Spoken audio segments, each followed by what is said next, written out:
How's it going today, guys? I'm David Brodnick with the Brodnick Fishing Team, and I'm going to be talking today about the Halo 24 Simrad radar.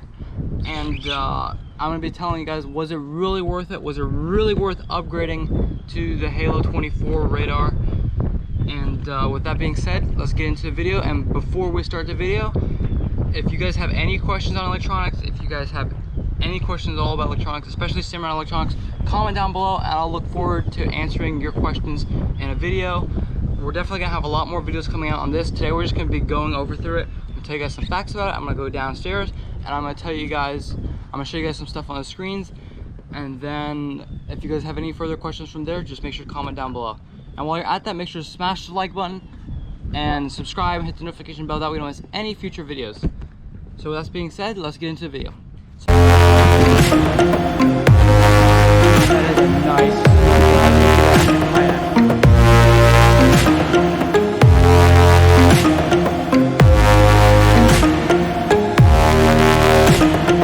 The Halo 24-inch radar is a really good radar. It definitely is worth it, and you're about to find out why, guys.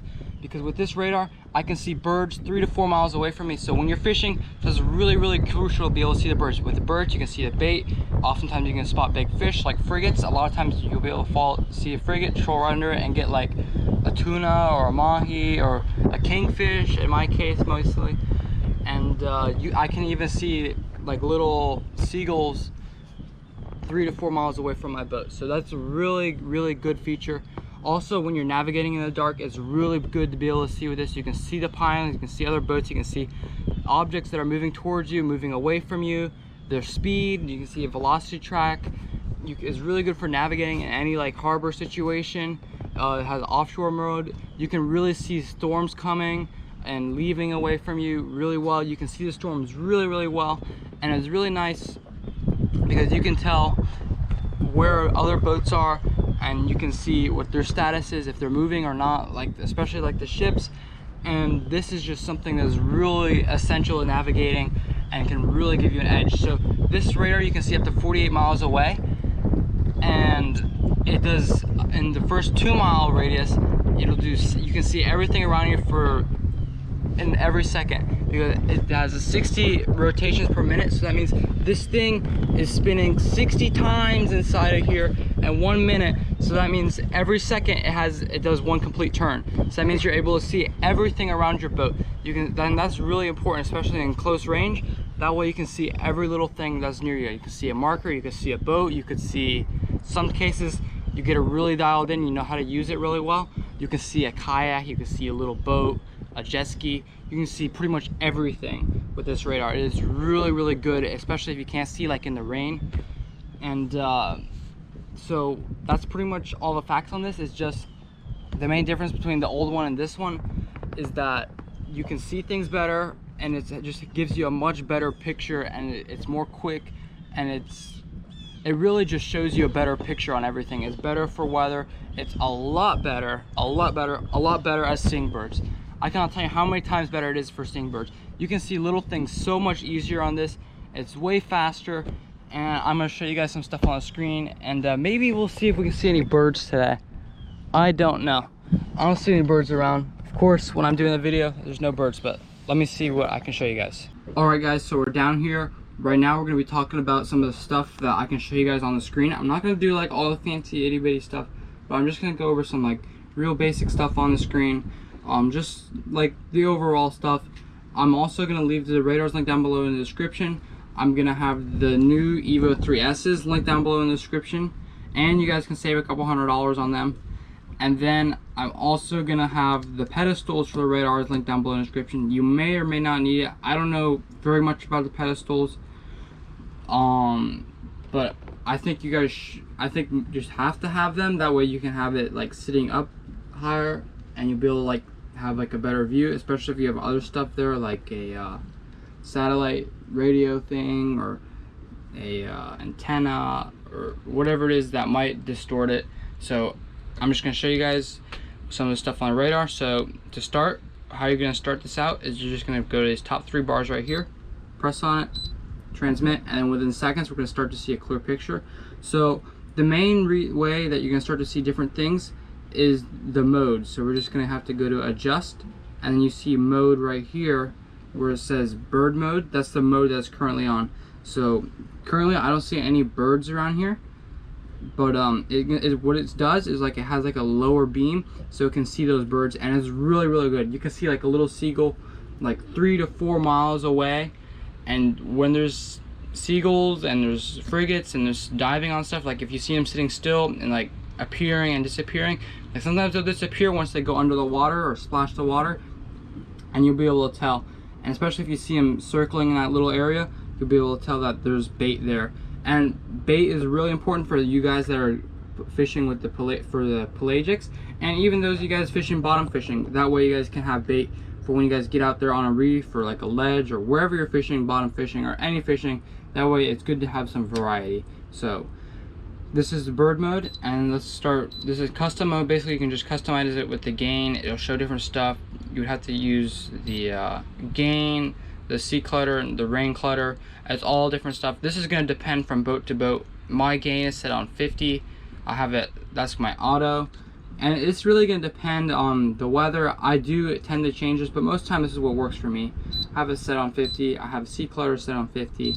I have no rain clutter unless I'm anticipating rain or looking for rain, but it's really going to depend on where you are. It's going to depend on the air, the range that you're looking at. So it just can depend from boat to boat. And as you raise it, it's going to be more cluttered. As you lower it, it's going to be less cluttered. So it's also going to really depend on what's around. And this is also something really good for navigating in the fog or in the rain or wherever it is. When it's hard to see stuff, it's really good to have. So now let's go to harbor mode. So this is like when you're in an intercoastal, you're in a harbor, you're in the bay, and you're going to be able to see like the signs better. You're going to be able to see other boats better. This little dot right here, I'm going to put a crosshair on it. This little dot right there, that's actually a piling in my area, and you can see it. That's what it is. And when I switch through different modes, I want you guys to keep an eye on that dot, because it's going to disappear on certain modes, like offshore. Because in harbor, it's like a lower beam is looking for boats, looking for signs, looking for buoys. That way you can navigate safely and you'll be able to see it. So then let's go to offshore, and then now you're gonna notice that this is gonna start to not be as thick of a read. I think it was the weather that it doesn't appear, but you're still seeing all the buoys. You're still gonna see boats on offshore. On any of these, you're gonna see boats and stuff like that, big markers. But like the little markers, harbor and offshore, you'll be able to see. But now this beam is a little bit wider. It's gonna be spread out more, and you're gonna be able to see farther away better, and it's gonna have a clearer picture. It's also good for weather, but for weather, I just go to weather. And so we'll go to weather now. So now if you notice, the sign became even smaller. So it depends on how you have the gain adjusted. A higher gain would let you still see the sign, but if I were to lower the gain, this sign would disappear. And that's a different video. If you guys have any questions at all on any of this stuff, just feel free to comment down below in the description, and I would really look forward to answering your question, especially if we get a couple questions. That way I can address a couple questions in a video. And then bird, like you guys saw earlier. And wait, I'm gonna stick with weather for right now. But you can see like this blue stuff, those are like all clouds normally. It's like clouds like here. There's some clouds over there, I can see them from here. And now let's go to bird. And then there's no birds around here. I don't see any birds just looking around right now. And but normally a bird would appear like a yellowish color on that 50-50-50 with no rain clutter, and that's what I like. That's what it's easiest for me to see birds on. So birds normally appear like a yellowish color for me. It will differ depending on where you are and how things are set on your boat too. So normally a bird is yellow for me. When I go out offshore fishing in another week or so for king mackerel and I see some birds, I'm going to show you guys in that video. So make sure to subscribe and hit the notification bell, that way you guys don't miss that future video, and destroy the like button for the YouTube algorithm, guys. So I'm just going to go back to harbor and show you guys all the modes again, see if you guys can like notice any difference. So this is harbor, it's custom mode, offshore, weather, and bird. And then so you guys are going to be thinking, well, why do you have it zoomed in to a 1/4 mile? I thought I could do 48 miles which it would be from here to here, a quarter mile from here to here. So technically this would be half a mile. So it zooms out to 24, and the reason I don't have it is because I'm in the intercoastal right now, and you see this little red dot right there. I don't know if you guys can see that, but there's like a little marker on it. That's because of all the buildings that are around here. The radar array, the signal that's putting out, is not able to go past those buildings, not able to go through it. It's bouncing off those buildings and coming back. So as we zoom in even more, you'll start to notice it. And that's because of all those buildings. Now, if I was offshore, I'd be able to see everything for miles. I'd be able to see all the clouds. I'd be able to see everything. Boats, markers, anything I'd be able to see. Maybe not markers, but you'd have to like zoom it in. You can like click on a certain spot and like zoom in on it. And it zooms all the way into, I want to say 200 feet is the minimum, and 24, this is the radius, so not the, this is the radius, so 48-mile radius is what you would get on this. So that's as far as it goes, and as you zoom it in, you slowly start to see more and more. But I'm just keeping it like this for this presentation because that's what's best for this presentation. You'll definitely see in the future, when you watch future videos, you'll see it at different ranges, and it'll be really nice to see at a farther range. So make sure to subscribe, hit the notification bell once again. So thanks for watching today's video, guys. If you guys have any questions at all, questions, comments, or anything, just comment down below, and make sure to smash the like button. And thanks for watching today's video, guys. And I'm going to link the electronics down below. I'm going to link the radar down below and the pedestal for the radar. Pedestals for radar, certain ones might have certain things that you might like. And thanks for watching today's video, guys, and see you next time.